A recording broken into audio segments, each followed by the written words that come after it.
কেটে যাওয়া দুধ দিয়ে পটলের এরকম একটা দুর্দান্ত টেস্টি আবার নিরামিষ রেসিপি হতে পারে, এটা আমার জানাই ছিল না। তোমরা কি কেউ জানতে বন্ধুরা?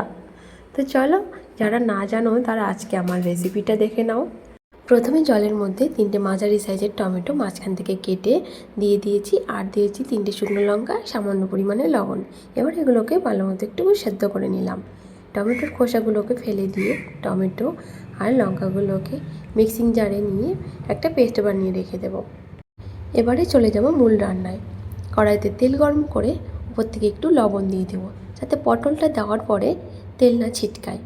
পটলগুলোকে এরকম অর্ধেকটা ছোকলা ফেলে আমি দুদিক থেকে কাট লাগিয়ে দিয়েছি, যাতে মশলাটা ভেতর পর্যন্ত ঢুকতে পারে আর পটলটা ভালো সেদ্ধও হয়।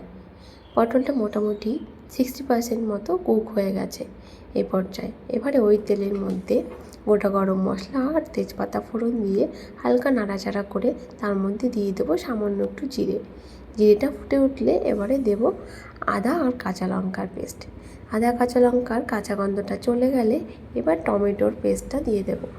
একটু নেড়েচেড়ে মিশিয়ে ওর মধ্যে হলুদ গুঁড়ো, ধনে গুঁড়ো, জিরে গুঁড়ো, সব গুঁড়ো মশলাগুলো দিয়ে নেব।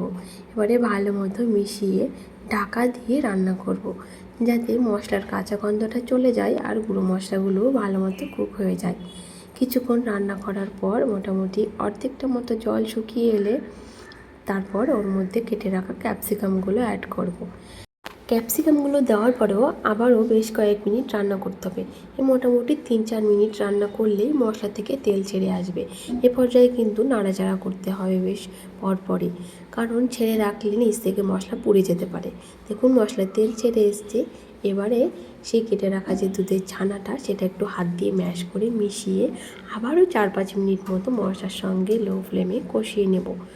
ভালো মতো কষিয়ে নিলে ছানার গন্ধটাও চলে যাবে আর মশলাটা খুব ভালো মতো মিক্স হয়ে যাবে ওর সঙ্গে। এবারে গরম জল দিয়ে তার মধ্যে স্বাদ মতো লবণ আর একটু সামান্য পরিমাণ চিনি দিয়ে ঢাকা দিয়ে 5 মিনিট রান্না করব। ব্যাস 5 মিনিট রান্না করে নিলেই পুরো ম্যাজিক এরকম টেস্টি লোভনীয় গ্রেভিটা তৈরি হয়ে আসবে। অলমোস্ট রান্নাটা হয়ে গেছে। ওপর থেকে একটুখানি ঘি আর গরম মশলা ছড়িয়ে মিশিয়ে নিলেই তৈরি আমাদের পটলের এরকম একটা দুর্দান্ত রেসিপি। আমার তো রেসিপিটা দারুণ লেগেছে। এটা দেখতে যতটা লোভনীয় লাগছে, খেতে কিন্তু ততটাই টেস্টি হয়েছিল। তোমরা অবশ্যই বাড়িতে একবার ট্রাই করে আমায় কিন্তু কমেন্টে জানিও কেমন লাগলো রেসিপিটা। আর ভিডিওটাকে একটা লাইক করতে ভুলো না কিন্তু।